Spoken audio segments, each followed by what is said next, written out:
Ramazanı vecinə almayan dini lider. Son ayların bəlkə də ən gülməli qəhrəmanı Şeyximiz Allahşükür Paşazadə oldu.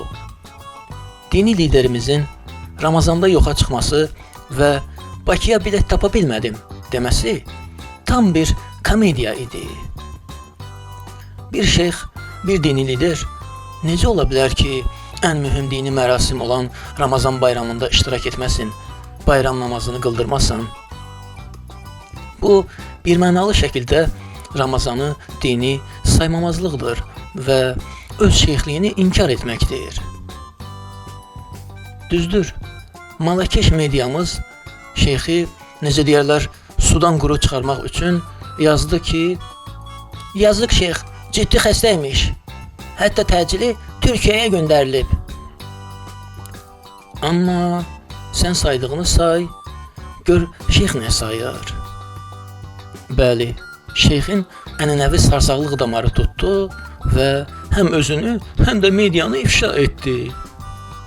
O dedi, xəstə zət deyildim, sadəcə elə-belə Türkiyəyə getmişdim.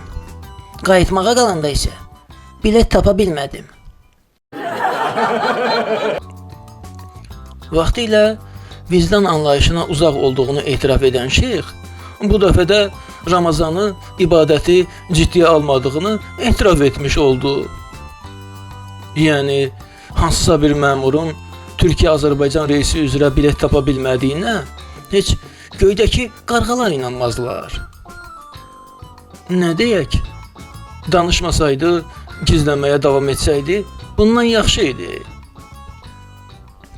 Ümumiyyətlə, onun az qala qarğa qədər yaşı olan şeyxliyində hələ olmayıb ki, oturub hikmətli kəlamlar, ağıllı şeylər danışsın. Ancaq boş fikirlər, şablon sözlər. Elə təəssürat yaranır ki, o canlı deyil, robotdur. Boş-boş danışıq, axmaq işlər üçün qurulmuş bir mexanizmdir. Sehirli Xalat filmindəki xan kimi. Amma oradakı xan heç olmasa bir səlahiyyət, iradə, hökm sahibi idi. Bizim xan isə daha çox maket xana oxşuyur.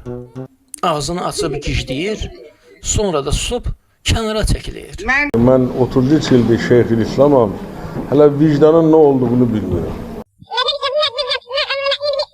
Hələ vicdanın nə olduğunu bilmirəm. Yəni, bir şeyx, bir dini lider vicdanın nə olduğunu bilmirsə, onda bəs kim biləcək? Bu, eyni ilə uçmağın nə olduğunu bilməyən təyyarəyə, yaxud da vaxtın nə olduğunu bilməyən saata oxşuyur. Qayıdaq onun son sarsaqlamasına. Jurnalist suala davam etsəydi, robot şeyx yəqin ki, sözünün davamında deyəcəkdi. Ümumiyyətlə bilirsiniz, heç oruç tutmaq, ibadət də vacib deyil. Ona sual versən ki, sizcə Allah mövcuddurmu? Cənnət, cəhənnəm varmı? Yəqin ki, deyəcək. Vallah, hələ ki qərara gələ bilməmişəm. Gərək fikirləşim. Ona siz varsınızmı, həyatdasınızmı sualını versən, hələ bilmirəm, bəlkə də artıq ölmüşəm cavabını verə bilər. Bəli, o sadəcə maket şeyxdir. Ondan çox şey gözləməyin.